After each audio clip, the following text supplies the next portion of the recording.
Donc, on continue avec Hell or High Water. Ça, c'est vraiment un bon petit film qui a passé sous le radar de pas mal de monde, je pense. Avec Jeff Bridges et Chris Pine et Ben Foster, l'excellent Ben Foster. Ça, c'est vraiment bien. C'est un film de voleur de banque. En fait, c'est deux frères qui veulent voler des banques pour. C'est comme un truc là, pour acheter, pour payer leurs dettes. Dans le fond, ils volent les banques à qui ont des dettes pour payer leurs dettes. Donc, c'est un peu ironique. Vraiment un bon petit film avec une finale, ma foi, assez mémorable. Je vous le recommande. Ensuite, on a The Help. Ça, je crois que je l'ai vu une fois. C'était vraiment bien. Comment elle s'appelle avec Octavia Spencer, que j'aime beaucoup. Viola Davis aussi, qui est excellente. Euh, Vraiment un bon petit film. Je pense que ce film-là est un petit peu, en rétrospective, il est un petit peu moins bien vu parce que il y a un peu le syndrome du white savior, c'est-à-dire que c'est les personnages blancs qui sauvent un peu les personnages afro-américains. Mais tout de même, un film appréciable. Ensuite, de Spike Jones, on a Her. Vraiment un film que j'affectionne beaucoup. Donc, si vous ne l'avez pas vu, c'est genre dans un espèce de futur pas très lointain où le personnage de Joaquin Phoenix développe une relation amoureuse avec l'OS de son téléphone, donc qui est joué par Scarlett Johansson. Un bon film, franchement. Ensuite, dans les super bons films d'horreur des années récentes, il y en a quelques-uns dans ma collection, donc on va y arriver. De Ari Aster, Hereditary. Ça, c'est. Pour moi, dans mon cœur à moi, c'est devenu un classique instantané. Un film d'action, pas un film d'action, un film d'horreur vraiment, vraiment efficace. Je veux pas trop en dire pour pas vous gâcher rien, mais c'est vrai, si vous êtes un fan de cinéma d'horreur, c'est absolument à voir. Tony Collette là-dedans, une performance incroyable qui aurait certainement dû être nominé aux Oscars, mais les Oscars sont généralement pas des fans des films d'horreur. Donc malheureusement, ce n'est pas arrivé. Ensuite, Hidden Figures. Ça, c'était vraiment bien. C'est sur les femmes pionnières à la NASA. Donc, comme le titre l'a dit, c'est un peu des personnes qui étaient dans l'ombre là, de tous ceux qui ont vécu le succès des exploits de la NASA.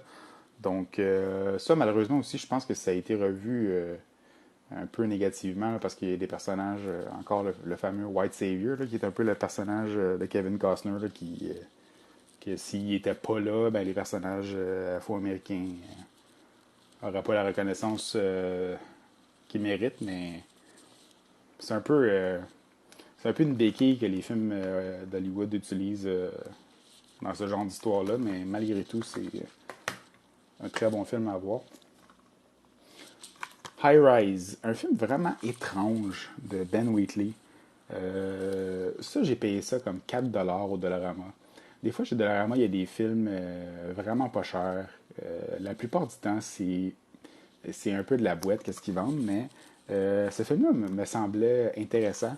Il va falloir que je le réécoute, mais effectivement, assez original, assez tordu.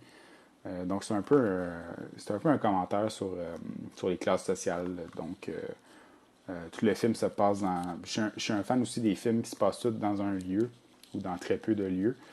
Ce genre de film à concept-là, je trouve ça intéressant. Donc, ça se passe dans un gratte-ciel, puis basically, les riches sont en haut, puis plus tu descends, plus les gens sont pauvres. Donc, il y a une espèce de révolution qui se passe là, dans l'immeuble. Donc, une espèce de guerre des classes. Vraiment intéressant comme film. Ensuite, nous avons un Steelbook de Arrow. Et celui-ci est pour The Hills Have Eyes de Wes Craven. J'ai acheté ce film-là avant de l'avoir déjà vu, donc je savais pas si c'était un bon film finalement, mais c'était plutôt dans. Tu sais, je suis quand même un fan de cinéma d'horreur, donc je me doutais bien que c'était dans mes cordes. Et effectivement, c'est assez, c'est assez efficace là. espèce de hillbilly qui attaque une pauvre famille. Je pense ils sont des cannibales aussi, là, donc il y a eu une ou deux suites que j'ai pas vues, mais celui-là, dans le genre, très efficace. Ensuite, toujours dans la collection Arrow, il y a Hire to Kill, qui est un film un peu dans la même vague là, que je vous parlais avec Cobra Commando, de films d'action des années 80-90. Celui-là, pas mal moins connu, mais Arrow, ils se font une spécialité là, de ramener des films un peu obscurs à l'avant. Puis cet acteur, Brian Thompson, il joue le villain dans Cobra. Et cette fois-ci, c'est lui le protagoniste. Et c'est vraiment bizarre de le voir dans un rôle comme ça. En fait, il a pas fait énormément de rôles principaux. Dans celui-ci, c'est lui le héros. Là, puis, pour vous vendre le film, son personnage, c'est un genre de mercenaire qui est engagé par la CIA pour aller infiltrer le gouvernement de dictateurs en Amérique du Sud. Très, très original comme prémisse. Et la brillante idée qu'ils ont pour faire ça, c'est que lui passe pour un designer de mode, puis il va infiltrer le pays avec ses top modèles, qui sont toutes des femmes. Mais en fait, c'est des femmes qui vont entraîner à devenir des tueuses. Mais ils vont passer pour des top modèles, puis lui, le designer de mode. Donc, c'est absolument farfelu et très, très divertissant. Ensuite, toujours dans le divertissement, nous avons Hobo with a Shotgun, que j'ai pas revu depuis sa sortie.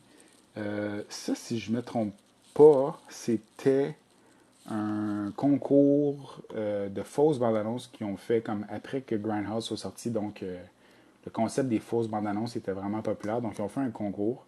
Puis le gagnant devenait vraiment un film à part entière. Donc, c'est ça qui a gagné, c'est Hobo with a Shotgun. Donc, c'est devenu un film feature film, comme on dit. Donc, très divertissant avec Rutger Hauer. Ensuite, nous avons The Holiday, que je n'ai jamais vu. C'est potentiellement un film que ma copine a acheté. Ça a l'air sympathique. La distribution est quand même appréciable. Cameron Diaz, Kate Winslet, Jude Law et Jack Black. Donc, je l'écouterai. Ensuite, nous avons encore deux classiques du cinéma des fêtes, c'est-à-dire Home Alone et Home Alone 2, que moi, personnellement, je préfère. Mais je sais qu'il y a bien des gens qui préfèrent l'original. La seule chose que je n'aime plus avec Home Alone 2, c'est très cliché de le dire, mais Donald Trump est dans le film, puis ça m'énerve. Bon, voilà. Mais c'est très très bon. Pas besoin de vous en parler plus, ce sont des classiques.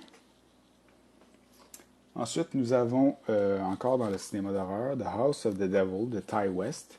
Ça, c'était vraiment efficace dans le genre. Ty West a fait un film d'horreur qui se veut comme un hommage au film d'horreur des années 70-80. Donc, il respecte vraiment cette esthétique-là. Puis j'ai souvenir que c'était vraiment efficace, donc bien hâte de le revoir dans le cinéma d'horreur. Toujours dans le cinéma d'horreur, vous allez voir que j'en ai quand même quelques-uns. Ça, c'est comme un coffret avec 4 films du studio Hammer. Hammer, c'est un studio anglais qui ont fait énormément de films d'horreur. Dans le fond, ils ont repris un peu les classiques de Universal, c'est-à-dire Dracula, Frankenstein, La Momie, et ils ont refait ça à leur sauce un peu, là, avec des acteurs qui reviennent souvent, dont Christopher Lee et Peter Cushing. Dans ce coffret-là, il y en a 4. C'est pas des suites, là, mais c'est une collection. Donc, on a The Mummy, on a deux Dracula, soit Taste the Blood of Dracula, Dracula Has Risen from the Grave, les deux avec Christopher Lee. Et finalement, Frankenstein Must Be Destroyed. Donc, ça, je sais pas s'il y en existe un, mais s'il y avait un coffret comme avec tous les films de Hammer de cette période-là, ça serait vraiment intéressant pour moi. Mais c'est comme un bon échantillon là, de qu'est-ce qu'ils font. Qu'est-ce qu'ils ont fait plutôt. Ensuite, Studio Ghibli. Ghibli, je ne sais pas comment on le prononce. Howl's Moving Castle, je ne l'ai pas vu encore, mais je commence à découvrir leurs films d'animation. J'ai vu Princesse Mononoke, que j'aime beaucoup. J'ai vu My Neighbor Totoro, que j'ai un peu moins trippé, mais celui-là, j'ai bien hâte de le voir. Ensuite, nous avons How to Be Single. Je ne l'ai pas vu. Je soupçonne aussi que c'est un film à ma copine. Ça a l'air sympathique. L'ai-tu vu ou je l'ai pas vu? Je pense pas que je l'ai vu. Mais je pense qu'on a eu des bons commentaires pour ça. Donc, ça a l'air un peu. Tu sais, ça fait un peu bridesmaid, là. Ça a l'air quand même bien. Ensuite, nous avons How to Train Your Dragon 2. Dans les cinémas d'animation, c'est une très bonne série. Donc voilà. Ensuite, dans une série tout autre, The Hunger Games. Hunger Games, j'avais bien aimé le premier, même le deuxième. Puis je pense que je me suis arrêté au troisième. Donc j'ai jamais vu comment la série se terminait. Mais dans le genre, c'était bien. Là, je comprends un peu les gens qui critiquaient le fait que c'était un peu un rip-off de Battle Royale, le film japonais. Euh, mais somme toute, c'était quand même bien exécuté. Là. Ensuite, nous avons de Catherine Bigelow, nous avons The Hurt Locker, qui est un bon film là, avec Jeremy Renner, entre autres, et je pense Anthony Mackie, lui qui est devenu Falcon là, dans les films de Marvel. Un bon film sur une unité qui désamorce des bombes, surtout en Irak, je pense. Donc ça, ouais, ça avait été un gros succès au box-office, également aux Oscars. Un classique, The Hustler avec Paul Newman. Un film que j'avais vu pour la première fois, je pense, à l'université. Puis c'est juste tellement bon. Paul Newman, il n'y a pas beaucoup d'acteurs qui sont plus cool que lui. Puis mettons que dans ce film-là, c'est difficile de le topper ça. Ensuite, nous avons The Ides of March, qui a été réalisé par George Clooney. George Clooney qui a réalisé quelques films maintenant. C'est comme un thriller politique, là. C'est avec Ryan Gosling aussi. Je l'ai vu, j'ai souvenir que j'avais aimé ça. J'ai pas énormément de souvenirs mémorables de ça. Probablement que je vais le réécouter, mais je pense que c'était assez efficace. Ensuite, Imitation Game, un film à Oscar, comme vous pouvez voir, un film que les Oscars aiment beaucoup récompenser, les drames historiques avec en fait, des films biographiques, devrais-je dire. Ça, c'est vraiment bien. Là, c'est sur Alan Turing qu'on pourrait dire qui a inventé l'ordinateur moderne. Donc, ça se passe pendant la Deuxième Guerre mondiale. Intéressant comme film. Ensuite, Confession, j'ai jamais vu aucun Ice Age. Apparemment, c'est vraiment bon. Ma copine est fan, donc on a acheté cette collection de 5 films. Donc, ben, je présume que c'est les 5 premiers. Je ne sais même pas s'il y en a plus que 5, mais j'imagine que oui. Donc, un jour, je les écouterai avec elle. Ensuite, de Christopher Nolan, on a Inception, qui est un excellent film. J'ai l'impression que je me répète, mais s'ils sont dans ma collection, c'est que j'aime bien les films qui s'y trouvent. Donc, Inception, franchement, c'était franchement réussi. C'est encore un film qui gagne à être vu plus qu'une fois. Euh, D'ailleurs, très hâte de voir Tenet, toujours de Nolan. On ne sait pas trop quand ça va sortir. Idéalement bientôt. Maintenant, on poursuit avec The Incredibles en 4K. Ça, c'est dans les meilleurs de Pixar, selon moi. Puis en 4K, c'est juste incroyablement beau. Donc, on a Incredibles, on a la suite en Steelbook. Ça, c'est un Steelbook que j'aime beaucoup, le design. J'aime ça quand ils sont capables de faire quelque chose d'un peu plus original que juste mettre la face d'un personnage. Donc, c'est juste une machine à laver, en fait, avec les costumes à l'intérieur. Donc, je trouvais ça quand même bien comme original comme design. Une des pochettes les plus laides que j'ai dans ma collection, In the Mouth of Madness de John Carpenter. Horrible pochette, très bon film. Un film d'horreur un peu à la. Un peu inspiré voyons, Stephen King, ouais, effectivement. C'est vraiment, vraiment bien. John Carpenter, il fait des excellents films d'horreur. Donc, avec Sam Neill qui est assez excellent là-dedans. Je vous recommande, mais si vous pouvez acheter la version de Scream Factory, l'image est probablement meilleure, puis la pochette est définitivement plus belle. Ensuite, The Infiltrator avec Bryan Cranston de Breaking Bad. J'ai vu ce film, c'était correct, très oubliable. Prochain appel. Ensuite, des frères Coen, Inside Llewyn Davis avec Oscar Isaac.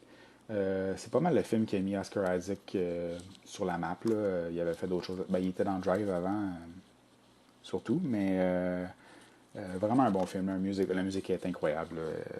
C'est vraiment. C'est un film qui s'écoute autant pour lui-même que pour la musique. Vraiment bien. Il existe une version Criterion d'ailleurs, que je n'ai pas. Ensuite, un autre excellent film de Pixar, Inside Out, qui, comme pour ceux qui le connaissent, ça traite de nos émotions et de comment chacune d'entre elles est importante pour nous. Pas juste la joie, mais les autres. Bon, j'ai l'impression que je fais un cours de maternelle. Donc ensuite, on a Isle of Dogs, un autre film de Wes Anderson, encore un film d'animation, un peu dans le même style que Fantastic Mr. Fox, mais qui traite d'un autre sujet complètement. C'était bien, c'était intéressant comme film, mais c'est pas mon préféré de Wes Anderson. Je vais dire ça comme ça. Ensuite, un film de Criterion, ça fait longtemps qu'on n'avait pas vu. Donc c'est Insomnia. Ce n'est pas la version de Christopher Nolan, c'est l'original, qui est un film norvégien avec Peter Strupper, je ne vais pas massacrer son nom. Non, Stellan Skarsgård. Donc, un super film policier, un polar, si on veut. Vraiment bien. Ensuite, voici le Steelbook dans la collection qui probablement vaut le plus, mais je ne sais pas combien, mais je sais qu'il est très difficile à avoir. C'est le Steelbook Inglourious Basterds qui était exclusif à Future Shop. Donc ça, aujourd'hui, il existe un autre Steelbook plus répandu, mais celui-là, il est plus rare, plus difficile à avoir. Note, j'aime pas quand ils mettent sur les Steelbooks la barre bleue en haut, puis ils écrivent Blu-ray, comme si je savais pas que c'était un Blu-ray. C'est inutile, mais bon, quand même cool, et un excellent film. Ensuite, toujours de Christopher Nolan, on a Interstellar. Beaucoup, beaucoup aimé ce film-là. Je sais qu'il y a des failles, des failles narratives et de personnages et autres, mais pour moi, personnellement, c'est un grand film. Ça, c'était vraiment à voir au cinéma, donc mais quand même agréable à voir à la maison. Ensuite, on a un des films préférés de ma copine, Les Intouchables, que j'aime beaucoup aussi. Ça fait au moins 3-4 fois qu'on l'écoute ensemble. C'est potentiellement un classique, un nouveau classique là, du cinéma français, hein, quoi. Donc, vraiment bon. Deux performances d'acteurs vraiment solides, une belle histoire, c'est touchant. Il y a un remake américain que j'ai pas vu puis que je verrai sûrement pas, mais voilà. The Impossible, celui-là je l'ai pas vu, mais ma blonde l'a vu puis elle trouve ça vraiment excellent. Puis j'ai entendu aussi d'autres commentaires très positifs là-dessus. Donc Naomi Watts et Ewan McGregor, je vais l'écouter très certainement. Ensuite, on retourne dans le Marvel avec ici un Steelbook 4K de Iron Man. Iron Man, j'avais précédemment un DVD, mais j'ai upgradé au 4K quand ils ont ressorti ces Steelbooks-là. Je les trouve.